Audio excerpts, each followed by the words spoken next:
the 1st of January, 2024.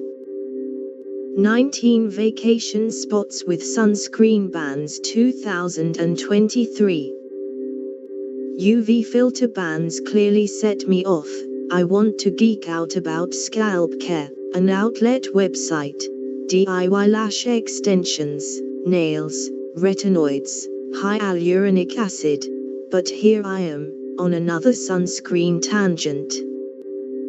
It's sunny escape season, though. Knowing what type of sunscreen you need to pack is relevant right now.